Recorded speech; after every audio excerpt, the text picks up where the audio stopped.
క్రీస్తు పూర్వం 6వ శతాబ్దం నాటికి ఉత్తర భారతదేశంలో రాజకీయ పరిస్థితి అస్థిరంగా ఉంది.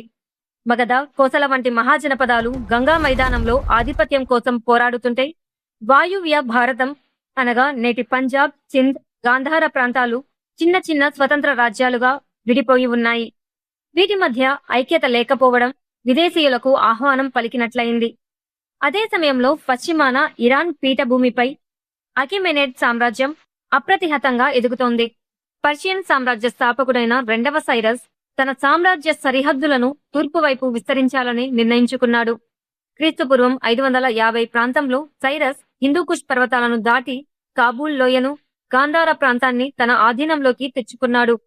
ఆయన సింధు నదిని దాటడానికి ప్రయత్నించినప్పటికీ గెడ్రోసియా అనగా నేటి బలూచిస్తాన్లోని ఎడారి పరిస్థితులు, స్థానిక గిరిజనుల ప్రతిఘటన వల్ల వెనక్కి తగ్గాల్సి వచ్చింది. సైరస్ నేరుగా భారత భూభాగంలోకి రాకపోయినా భారత్కు పశ్చిమ ద్వారాలను తెరిచిన వ్యక్తిగా చరిత్రలో నిలిచాడు. సైరస్ అసంపూర్తిగా వదిలిన పనిని ఆయన మనవడు డారియస్ పూర్తి చేశాడు. చరిత్రలో అత్యంత శక్తివంతుడైన పర్షియన్ రాజుగా డారియస్ పేరుగాంచాడు. చరిత్రలో చాలా మంది రాజులు కేవలం కత్తిపట్టి యుద్ధం చేస్తేనే విజయం వస్తుందని నమ్మేవారు. కాని మొదటి డారియస్ రూటే వేరు. ఆయన సమాచారమే అసలైన శక్తి అని నమ్మిన అరుదైన చక్రవర్తి.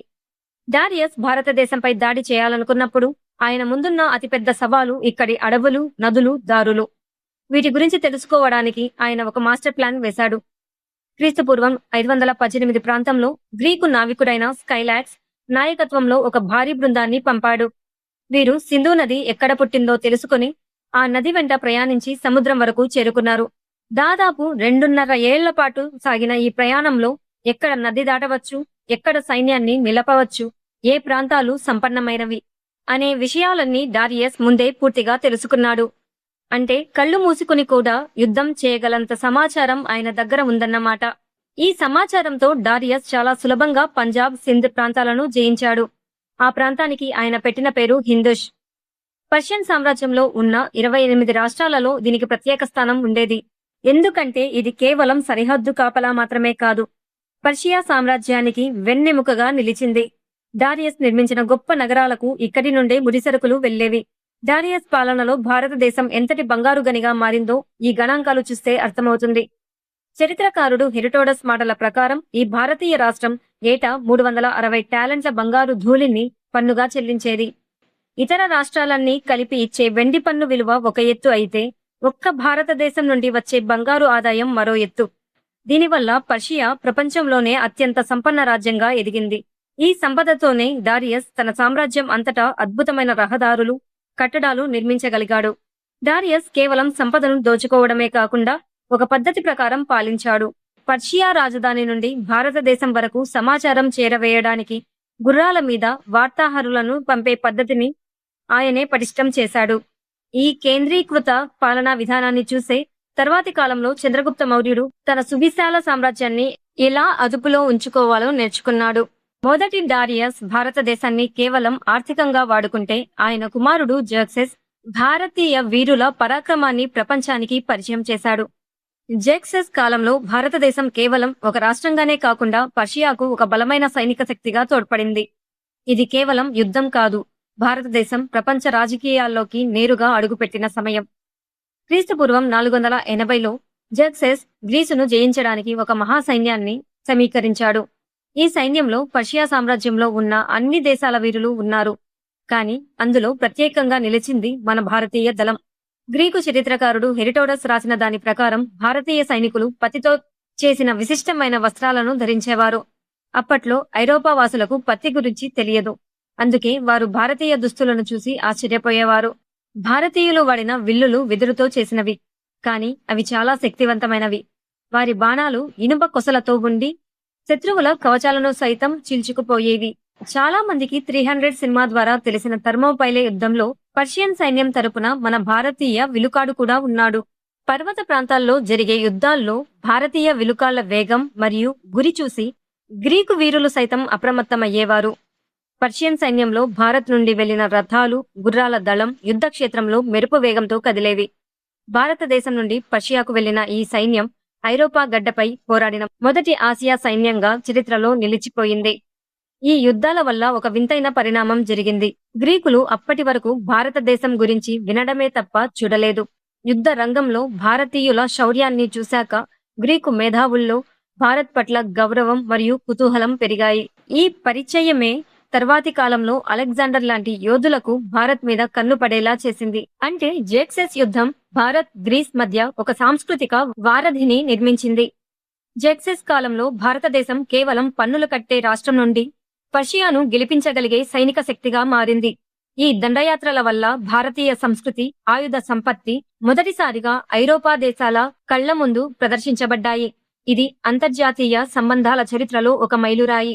పర్షియన్లు దాదాపు 2 శతాబ్దాల పాటు మన వాయువ్య సరిహద్దుల్లో ఉండటం వల్ల భారతీయ నాగరికతలో కొన్ని విప్లవాత్మక మార్పులు వచ్చాయి. పర్షియన్లు తమ రాజ్యపాలన కోసం అరామిక్ భాషను మరియు లిపిని వాడేవారు. ఈ అరామిక్ లిపి నుండి రూపాంతరం చెందినదే ఖరోష్టి లిపి. ఇది ఉర్దూ వలె కుడి నుండి ఎడమకు రాయబడుతుంది. అశోకుడు తన ధర్మ సందేశాలను సాధారణ ప్రజలకు చేరవేయడానికి ఆ ప్రాంతంలో వాడుకలో ఉన్న ఖరోష్టి లిపిని ఎంచుకున్నాడు. అంటే పర్షియన్లు వెళ్లిపోయిన 150 ఏళ్ల తర్వాత కూడా వారి అక్షర రూపాలు భారతీయుల రక్తంలో కలిసిపోయాయని దీని ద్వారా అర్థమవుతుంది.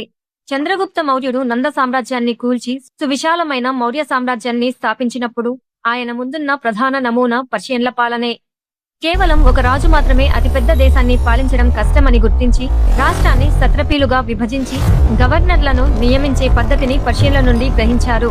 పర్షియన్ చక్రవర్తులు తమ సామ్రాజ్యంలో ఏమి జరుగుతుందో తెలుసుకోవడానికి రాజు కళ్ళు మరియు చెవులు అని పిలువబడే గూఢచారులను వాడేవారు. ఇదే వ్యవస్థను కౌటిల్యుడు తన అర్థశాస్త్రంలో మరింత పకడ్బందీగా రూపొందించాడు. మౌర్య కళను పరిశీలిస్తే అందులో పర్షియన్, అకెమెనిడ్ కళా వాసనలు స్పష్టంగా కనిపిస్తాయి. అశోకుని స్తంభాలపై ఉండే అద్దం లాంటి మెరుపు పర్షియన్ల ప్రత్యేకత. స్తంభం పైన ఉండే బోర్లించిన పద్మం మరియు సింహం వంటి జంతువుల బొమ్మలు పర్షియాలోని పర్సెపోలిస్ కట్టడాలను పోలి ఉంటాయి. పాటలీపుత్రలో ఉన్న 80 స్తంభాల హాలును చూసిన గ్రీకు రాయబారి మెగస్తనీస్ ఇది పర్షియా రాజభవనాల కంటే అద్భుతంగా ఉందని కొనియాడాడు. పర్షియన్ల వెండి నాణేలు వాయువ్య భారత్లో వాణిజ్యాన్ని సులభతరం చేశాయి. దీనివల్ల వస్తు మార్పిడి పద్ధతి నుండి ద్రవ్య వినిమయ పద్ధతికి భారత్ వేగంగా మళ్లింది. క్రీస్తు పూర్వం 330లో అలెగ్జాండర్ పర్షియాను జయించడం భారతదేశ చరిత్రను మలుపు తిప్పింది. అలెగ్జాండర్ పర్షియాను జయించిన తర్వాత తనకు తాను పర్షియన్ సామ్రాజ్యానికి వారసుడిగా ప్రకటించుకున్నాడు. పర్షియన్ల కింద ఉన్న భారతీయ రాష్ట్రాలు పంజాబ్, సింధ్ ఇప్పుడు తనకే చెందుతాయని భావించి ఆయన భారత్పై దండెత్తాడు. పర్షియన్లు నిర్మించిన రోడ్లు, వారు సేకరించిన భౌగోళిక పటాలే అలెగ్జాండర్ సైన్యానికి దిక్సూచిలా పనిచేశాయి. పర్షియన్ దండయాత్ర భారతదేశానికి కేవలం ఒక రాజకీయ ఓటమి కాదు, అది ఒక సాంస్కృతిక మేలుకొలుపు. ఇది భారతదేశాన్ని అంతర్జాతీయ వాణిజ్య మార్గాలతో అనుసంధానించింది.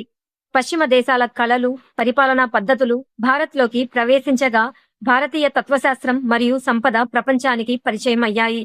ఈ 2 గొప్ప నాగరికతల కలయికే తర్వాతి కాలంలో భారతదేశం ఒక మహా సామ్రాజ్యంగా ఎదగడానికి అవసరమైన మేధోపరమైన మరియు వ్యవస్థాగతమైన పునాదిని వేసింది. ఈ వీడియో మీకు నచ్చితే లైక్ చేయండి, మీ స్నేహితులతో షేర్ చేయండి. మరిన్ని చారిత్రక కథల కోసం మన ఛానల్ ని సబ్స్క్రైబ్ చేయడం మరచిపోకండి. మరొక అద్భుతమైన చరిత్ర కథతో మళ్ళీ కలుద్దాం. అప్పటి వరకు సెలవు. Thank you for watching.